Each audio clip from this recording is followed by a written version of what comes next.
something was wrong by then, and it only took God to change.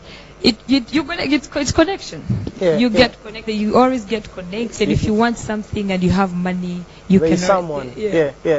But did you find yourself in a situation where basically it's affecting your finances? Because since it involves money, or it was freely accessible. They say money can't buy life. That's true. I was actually mindful about my life more than money. It did affect me, of course, financially, because it happened in a moment where I was making money.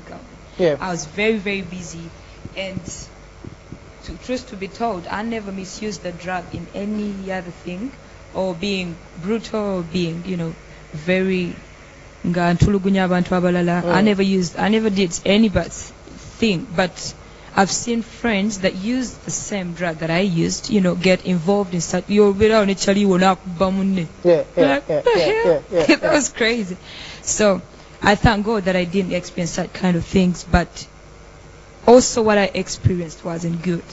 And the good news is that it's not like you're held in two couches. It's not like you cannot break free from these drugs. It is the starting point of it, Calvin. It's accepting that I need help.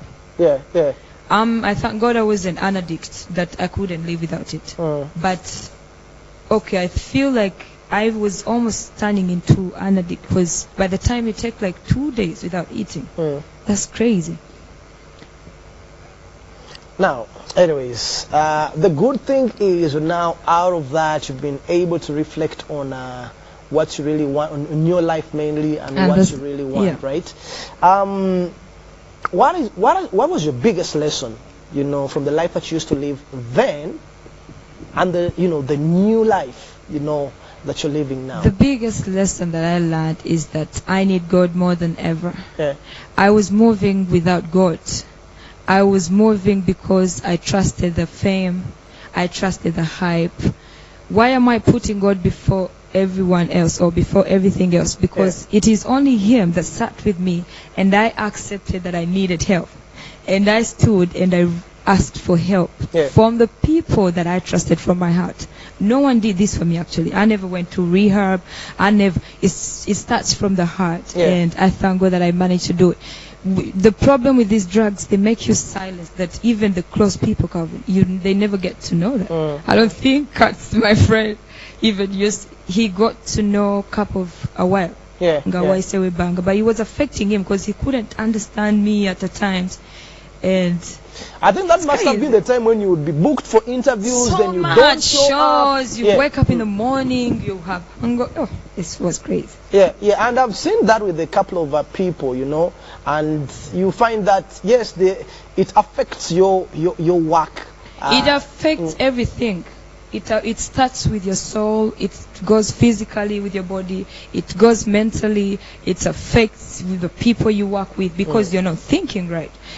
Everyone who uses a drug trusts it as God. Because you feel like you can't do anything without it. That is like praising something. It is spiritual. You need to be careful. Whatever you adopt, that I can do without it. Now, let's talk about the picture. There's a picture which surfaced online. Kim Swag. With Kim Swag. Calvin, talk about that. I saw the picture, and I was wondering what were the intentions. Was it you who leaked the picture, the photo? Oh my God, I don't think I have that record in such kind of things. Nor am I ashamed, to accept every mistake that I've done. That was a photo shoot of C-Rock that I did, and those pictures are available on my page. I never took them down. That was even before starting the music career. It's just that the people that brought them out, they wanted to portray that I was naked. They cropped it. I don't know what the intentions were, but then again, I want to apologize to everyone that got the wrong picture, because that's not the picture. I can't be naked. At that time, I wasn't on drugs. I was normal. That time you were normal. I was so normal. But you were naked. Like now. Okay.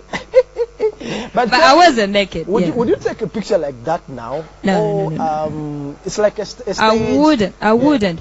But what I know, when I was into modeling, you need to really be confident about yourself, your body, how you present yourself. So I wasn't thinking that it could cost me when I become an artist. Yeah. But then again, I always say this: we can't let our past affect our future. Like those are the pictures that I took a couple of years back. Whoever brought them back, Lord knows. The focus now is that I want to change a girl's life. I want to do music and, chase my dreams. Why? Because you see, from what you're sharing, it seems like you wouldn't want to ever take such pictures again. Definitely, because you know why? I've grown and I'm growing. Yeah. And I'm not repeating my dream. I believe like there are things that I have to leave behind. There are things that I have to learn and outgrow them and look at them differently because I've grown and the way I think about them has changed. I cannot do that now. Let me ask a question, Nina. This is a personal question. Please do. Do girls sometimes, do they take advantage of these girls sometimes when they're taking pictures in that kind of situation? Where you're taking the picture? Yes. What are the chances? My God. What are the chances? Okay, I've never experienced any, truth to be told. But then again, I want to speak for any girl that has, if it happens, I don't think there is any chance. It starts with you, the way you carry yourself. Women, we need to really learn that the energy that you carry yourself with will also affect the people around you. If you come in a way that you also want to be touched, it's going to happen. Trust me. Try it. It's going to happen. But for me on stage, I was paid very good money. That was actually the very photo shoot. I always say that I was paid good money. Kim Swagger was the brand ambassador for C-Rock by then. And it would just happen like that. It just happened like that. Yeah. All right.